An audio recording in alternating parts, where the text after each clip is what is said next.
one of the biggest advantages here, which is truly unique to Israel. I haven't seen that in Europe. On the flip side, I think in Europe it's completely the opposite. I'm not that familiar, I think, with Silicon Valley is probably closer to the Israeli way of doing things, but to be specific, Israelis really try and help each other to a great extent. And you know what? When you're starting off as a startup, that's all you need. You need goodwill. And the amount of goodwill in this country is absolutely crazy. Welcome to our series entitled the IAM Podcast, a podcast about innovation, business, and most importantly, people. In this series, we'll be talking to founders, executives, and various experts about their vision, challenges, best practices, and lessons learned throughout their journey. Let's get started. Hello and what's up, everyone? Welcome to another episode of the IAM Podcast. Today, I'm very excited. I'm going to be chatting with the CEO who just started this position 2 months ago, the CEO at Slauth.io, Daniel Haven. Hello, Daniel. Hi. Great fun to be here. Thanks for the invitation. How's everything going? How's Slauth.io? How's your team? It's going well. It's quite the experience. Recently moved to Israel with the whole family, so getting acclimatized to the warmth, which is definitely a plus. Also doing a startup here, and I indeed 2 months ago, I think we put on LinkedIn that we started to work on Slauth, but officially we started to work in May of this year. So I think we're now heading our 6th month, which is quite the journey. But it's fun. Oh. It's always fun to do startups. Yes, happy 6 months. Thanks. Yeah, I know with startups you have to celebrate each moment. Yeah, you have to find the positives, otherwise you'll get beaten by the negatives. So indeed, you have to stay optimistic.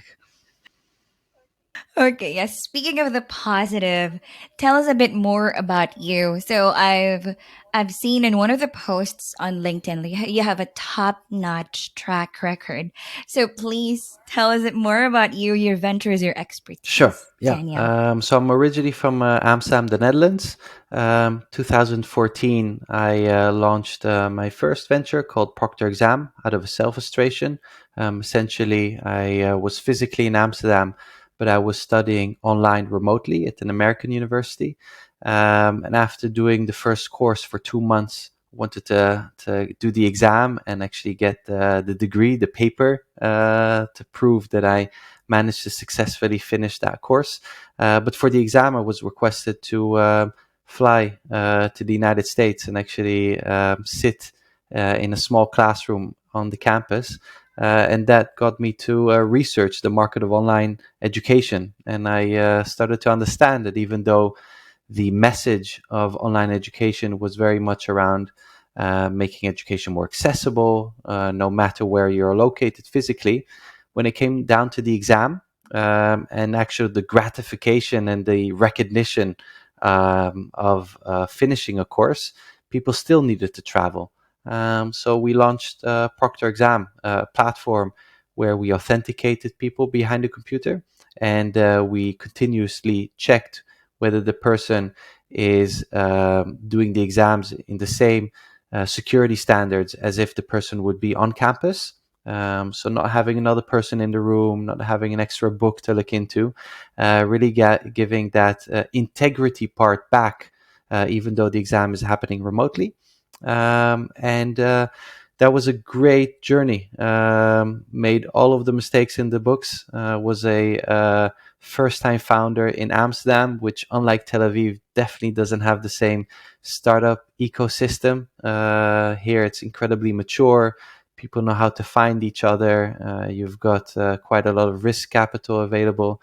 Amsterdam, especially in 2014, there's none of that. So bootstrapped without any funding, and managed to really grow it over the course of a few years. We managed to get over 10 million ARR in a very small sales team. I think that sales team were 3 people, including myself, and I sold that a good year and a half, 2 years ago now, to a large US enterprise.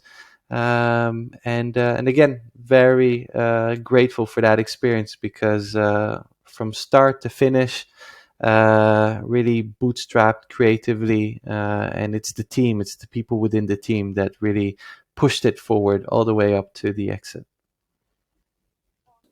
Okay, so you've mentioned that it's not in any way same as Tel Aviv, like No. Israel, the European startup. So, could you tell us, like, when did it heat up, the European startups, or like, how is it Yeah, like? so I think within Europe you have to first of all separate mainland Europe to the UK. I think London is definitely a different experience from what the statistics show. It's a lot more mature. But if you're looking at mainland Europe, you have a few capital cities. You've got Amsterdam, Berlin, Paris, Barcelona, maybe that are considered to be startup hubs. Specific to Amsterdam, for the past 2 3 years, it's been doing pretty well. What has happened is because of tax breaks, the Dutch government has managed to actually put in a lot of scale ups, essentially big companies, Series B, Series C, maybe already IPO'd, and they settled in Amsterdam for tax purposes. And this is something that I always question about with regards to the Israeli landscape. They also have regulation in Amsterdam that it's fairly easy to bring in employees from abroad, and even more so to make it interesting for employees. Officially, it's called highly skilled migrants to move to Amsterdam and to work at these tech companies because they get also tax breaks. It's called the 30% ruling. My wife, who's Israeli and who moved to Amsterdam with me and stayed 5 years, she had essentially a 30% tax break, which meant that, even though the salaries in Amsterdam weren't as high as London, net, she could actually probably get more in her pocket. So it's a great incentive to have people from all over the world come to Amsterdam, incredibly skilled people, work at all of these tech companies that also move to Amsterdam because of tax breaks. So again, it's a landscape that is pretty mature for scale ups and IPO companies. I wouldn't say so for founding startups, similar to the situation currently Slauth is in. Okay, so your wife moved there, and then you moved back to Israel. Is that Yeah, the case? exactly. We all have to compromise. So she compromised, and now I'm compromising. Oh, And well, to be fair, compromising is a big word. I'm greatly enjoying myself. how many startups? I mean, just according to your knowledge, are there in Europe? Oof, I wouldn't know, but you have to think as Europe as a continent with over 300 million in terms of economy. People always forget, but it's the strongest economy in the world, even bigger than the United States. The reason why many Israeli companies, and including myself with my experience, it's difficult to really penetrate the European market is because it's not homogeneous, similar to the United States. So even though the United States is a smaller economic market compared to the European one, it's one country. And if you launch in the United States, it's Mm. fairly easy or easier to grow. Whereas Europe, it's going country by country. And as you've got Belgium with 7 8 million people. You've got the Netherlands with 17 18 million people. So for each country, you'll have to find a new marketing strategy. Probably have to translate everything because different language barriers, judicial. So it's rough. It's very difficult to own the European market. Yeah, talk about the what's that language barriers. I just spoke with someone like a startup in France the other day. Yeah. So, another question is, did you also have that bloodbath when it comes to because you said it's easier to get people in your team in the Netherlands way back. Correct. Yes. Bloodbath. What exactly do you refer to? Oh, like hiring. Oh, how difficult it was. And again, I'm fairly new in the Israeli ecosystem. I think in Israel there are an incredible amount of talented people. But again, if your pool of hiring is capped to the Israeli society, even though, again, the Israelis are incredibly talented, you're still going to be capped. So that affects the salary. I mean, salaries are here way higher than anything you'll find in Europe. In Europe, we could tap into essentially the global pool. All we needed to prove is that these people are highly skilled. The way to prove that is essentially for the company to offer a salary that is above a certain threshold, which, to be honest, in the tech scene wasn't that high. So, at ProctorExam, my first venture, we had plenty of engineers from Turkey, from Egypt, because of the fact that it was very difficult for us to also hire Dutch engineers. I mean, there weren't many, but why stop with Dutch engineers? We could bring them from all over the world.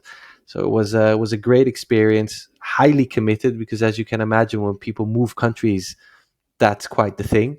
I wonder, by the way, whether that's something that can be measured. But in my experience, highly committed people moving themselves, very often their families, to actually, work in a place. Okay, so speaking of like the wage, how about the culture? What are the other differences between EU startups and Israeli Yeah. startups? So I think the Israeli startups are definitely more to be compared to the American startups than the European startups. It's definitely the drive, the ambition, the passion. There's way more of that here than what I see in Europe. Um, what I do think is fair to say, and to give credit a little bit to the European landscape for what I've seen, and again, from what I could compare it also to the American startups, is that once you grow and once you mature as an organization, I find the quality of European startups to be very high compared to many similar American startups that I've seen with the same amount of revenue, but the organization itself is less mature. Think of governance. Think of internal security processes. Think of company culture. I think, again, and there are obvious reasons for that. The European market is very regulated, so therefore it's very difficult to actually grow. But once you grow, I think you are great quality startups. Here, the strength of the Israeli landscape is that it's fairly unregulated, and again, it also has to do with the people, the drive. I think everyone here wants to be an entrepreneur. Everyone wants to be a serial entrepreneur as well. So you learn, you stay at a job for 2 years, you take your learnings and you give it a shot yourself. And I think, maybe one of the biggest advantages here, which is truly unique to Israel, I haven't seen that in Europe. On the flip side, I think in Europe it's completely the opposite. I'm not that familiar, I think, with well, Silicon Valley is probably closer to the Israeli way of doing things, but to be specific, Israelis really try and help each other to a great extent. And you know what? When you're starting off as a startup, that's all you need. You need goodwill, and the amount of goodwill in this country is absolutely crazy. I mean, I keep on giving. I gave the example to my dad, who is Dutch, and I told him, I just started Slauth. I was trying to use my network in Europe, people that I've worked with for years, that I've interacted with. They didn't really give Sloth a break or me a break. They wanted for us to have the security compliances before we could rent pilots, etc., and really get the necessary traction in the beginning. Whereas here, through a network, essentially through a friend of a friend of a friend, we got to meet great people who were willing to try and always open the doors. And their mentality from day number one was, we're also here to learn. So there isn't this arrogance, even though Israelis do find themselves always smarter. They always want to learn as well. So it's a very interesting dynamic, but proof is in the pudding, right? I mean, the Israeli landscape for startups is amazing. I mean, the numbers are incredible. The amount of innovation that is coming from here is incredible. The amount of exits, etc. So it shows that this landscape, this ecosystem definitely is a better one than the European one. Yeah, like there's a good reason why they're called the startup Absolutely. nation. So, yeah, the community is there. I can see on LinkedIn, example, one food tech company complements another food tech company and joins and promotes another food tech company. So, I also learned from one of the guests, like Tal Katran. So, he's an accelerator builder, startup builder. He said, if you're in Israel, it's like a sin or a failure if you don't start Yeah. your own startup. So everyone like ventures into a startup or builds something. How about you? When did you realize, aside from that pain point, so what are your characteristics that you think makes you a good or a successful one? Will make you a successful Me one. specifically or Sloth? You Me specifically. specifically. I think, and again, hopefully, something similar that Israelis pride themselves in. I think not being scared of failure. I mean, I moved to this country a year ago. My first venture was in the education technology space, so I've got my network there. People around me said, you should try and use that network and re-enter this market with something new. You've seen the problems, etc. But you know what? I connected with my first CTO at my first venture at ProctorExam, Israeli, Tal Auslander. He was pitching me this idea because he was struggling as an engineer. I started to research the market. Specifically, this is the security market on the infrastructure layer. I myself am definitely not experienced in that market. I don't have a network in that market. Every person I spoke to in Israel kept on telling me that this market is exclusive to a few people that have done startups over startups in this market. It's, you have to be part of that clique. But you know what? What do I have to lose? And I think, again, this is the Israeli mentality. And with Slauth, we just started, but we got accepted into Y Combinator. We're finishing our financing round now. We have pretty good traction. So why beat myself up over lack of experience? I think, if you're sharp, if you're passionate, and again, if there's a certain amount of goodwill, you can go to great heights. Yeah, well, they say you just need what's that? Technology, innovation, and people. And sometimes investors just invest not really about the idea, but the people behind it. And okay, speak about Sloth.io. So, what do you do? How does it Yeah. work? So essentially, we're an access management platform for the infrastructure. So we simplify you using AWS, Google Cloud, or Azure. All of these big vendors are essentially the core of the infrastructure. And it's very difficult to understand how each works. Now, one of the things that we found is that because of that difficulty, people just leave default options. They don't really try to customize their infrastructure to their needs. When it comes to access, if you leave certain routes open and you just skip over these steps, that creates a lot of security problems. So essentially, what we do is that we simplify access management for your cloud infrastructure. We provide you a platform where you don't have to be an expert in AWS, you don't have to be an expert in Azure or Google Cloud.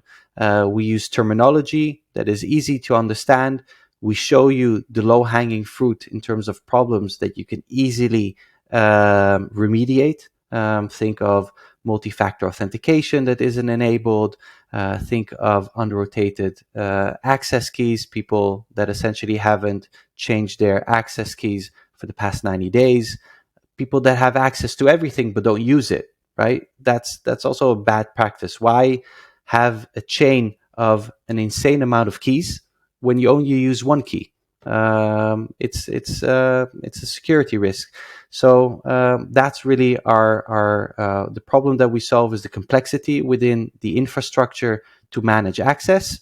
And our vision is essentially to allow for everyone to have good security hygiene with regards to access, who accesses what, without them being an expert in any of the cloud infrastructure vendors, and not having to, go on YouTube and do these courses, etc., to understand what's going on. Okay, like how important or how costly is not quickly finding the security vulnerabilities or remediating them? So we've found that, well, Gartner has found that 75% of all security breaches in 2023, so that's nearing in 3 months, will be because of or inadequate IAM. And IAM stands for Identity Access Management.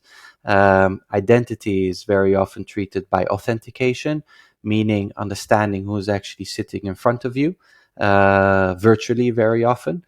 But then the other two letters of IAM, access management, that's, understanding who has access to what, authorization.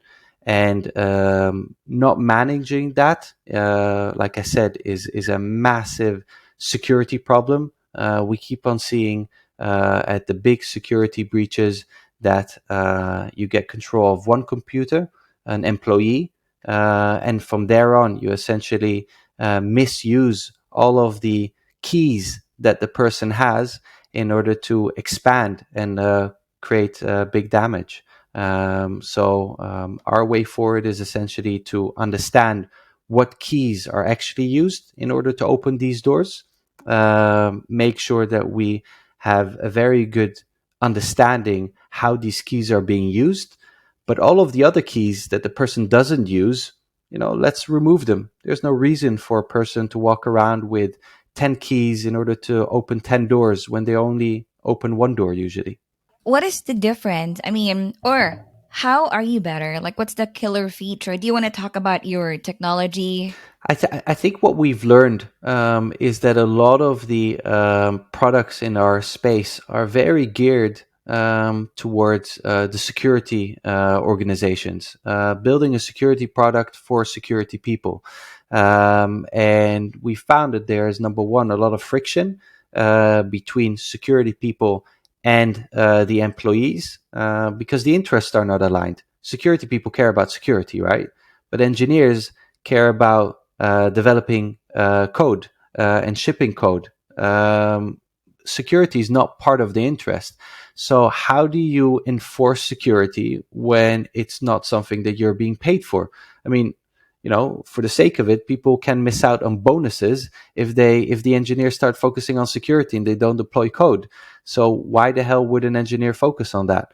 And that's something I think that is our magic sauce.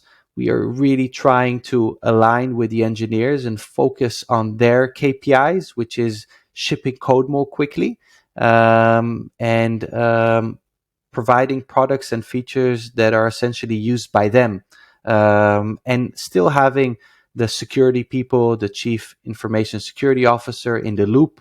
Essentially, we do believe that the budget will come from them. They have the biggest budgets, the engineers don't.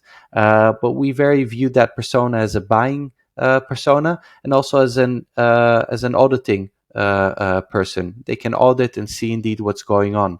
But it's in our interest to actually work very, very closely with the engineers and focus on their KPIs, which is shipping code. Whilst doing that, we're also trying to harden security. Okay, that's like your triple killer feature. Okay, do you have a user story like how you impacted the infrastructure or how you made it easy for developers, like the first Yeah. users? So one of the things we've seen were essentially DevOps people, but also IT managers being scared to remove identities. Essentially, they had very important employees that essentially resigned, that left the organization. And what you usually do afterwards is that you start terminating all of their subscriptions, right? And you remove their identity on the infrastructure. That organization didn't do that for a good year because they were so incredibly scared. They didn't know what this identity in the cloud was actually doing, what the impact would be. They didn't have visibility. So essentially, with our tool, very quickly we showed, how this identity is connected. Like I used the example before, what keys does this person have? What keys are also being used by this person to actually understand the impact of terminating this identity. And essentially, we gave them the ability to remove these identities from their infrastructure, even though the employee has left a year ago. Now you have your first users. Where are you in your journey right now? And what's the road ahead? So we're just finishing our financing round. We started to work on Slauth full time in May. In June, we were accepted into Y Combinator, which was quite the journey. Absolutely loved it. Can highly recommend it. Y Combinator, to those that don't know, it's the most famous accelerator in the world, based out of Silicon Valley. Big companies such as Coinbase, Dropbox, Airbnb, they've all came out of Y Combinator, and they basically put us in a pressure cooker. I mean, we just started with Sloth, but the first thing they told us was, don't overthink it. Just put out a prototype and start understanding traction, start understanding how people use it. And again, I think, similar to my experience in just jumping into this opportunity of Sloth, moving to Israel where I don't understand everyone, and also many Israelis that just are very entrepreneurial. We decided to put out a prototype. We understood that there is traction, there is a need, that the market is very early in terms of adapting similar products. But we also, were slapped in our faces when going so early with a prototype. We had plenty of discussions with important people that were annoyed with us because, we pitched them a certain amount of value. They aligned with that. They very much wanted that type of product, but the product in terms of maturity didn't provide that. It did two things. We had a slap in our face, which made us work harder. And number two, we understood that there's a need. So you always have to balance out, these positives and negatives, and again, remain an optimist.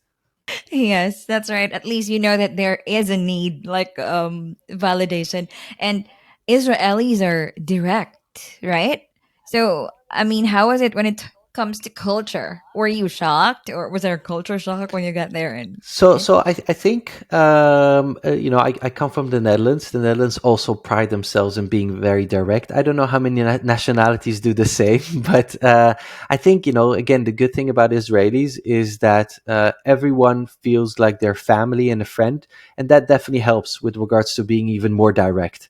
In the Netherlands, people are direct, but I wouldn't argue people believe that they're all family of one another. It's easier to be a little bit more confronting when you feel that the person is your brother or whatever.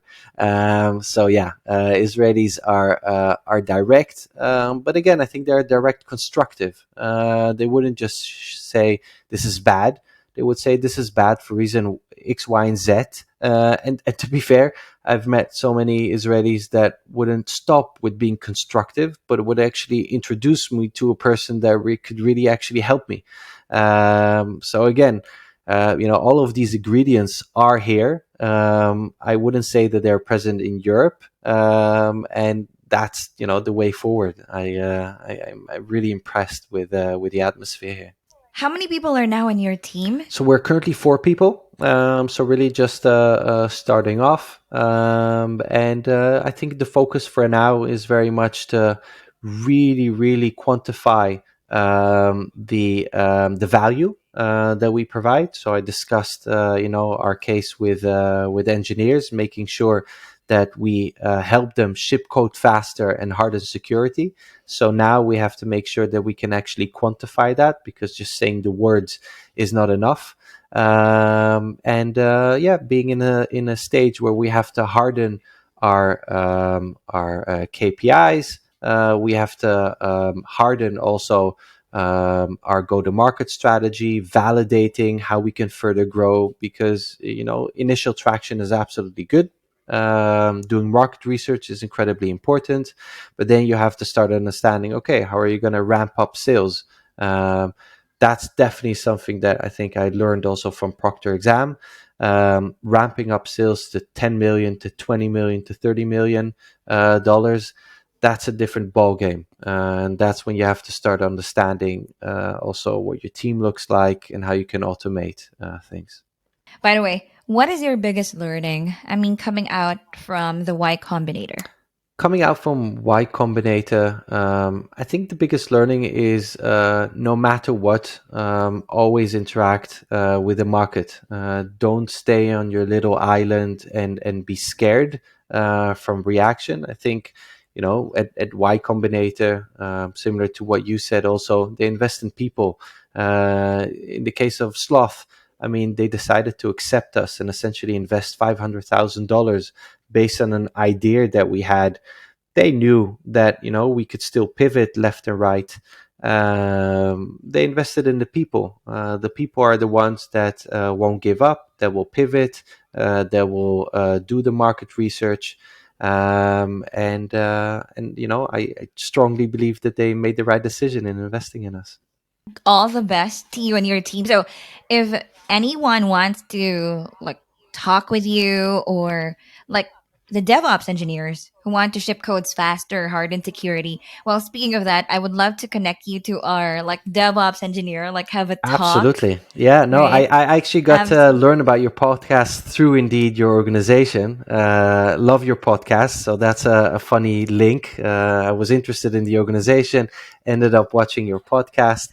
So would highly appreciate the introduction. Yeah. Yes, and to others who would love to connect with you, how can they easily connect with you? Definitely LinkedIn, through the website. I get all of the emails. I mean, we're at a stage where, all of the emails I get. So sloth.io, LinkedIn, just Daniel Haven. If there, I don't believe there is any other more difficult. It's pretty easy to just connect over that. Last question. If you can add up something to your name, like I am Danielle, your blank founder, what kind of founder are you? I think I want to be known for thorough. Even though I'm an optimist. I think everyone in the current team, but also at ProctorExam, knows that I always question, and I'm playing devil's advocate very often. I definitely I think I'm thorough. Having gone through the first journey at ProctorExam, I also know that the stars need to align in order to do an exit. I question many things.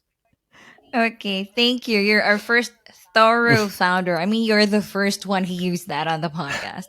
Thank you very much, and all the best to sloth.io. Thank you very much. Bye-bye. This podcast is powered by IAMOps.io. Optimize your cloud infrastructure and CI/CD process with IAMOps.io dedicated DevOps team. Check out www.iamops.io and get a DevOps team now. Make sure to check out www.iamops.io if you want to know more about us. Subscribe to our podcast so you can get notified every time we post a new video. Thank you, and you have a great day.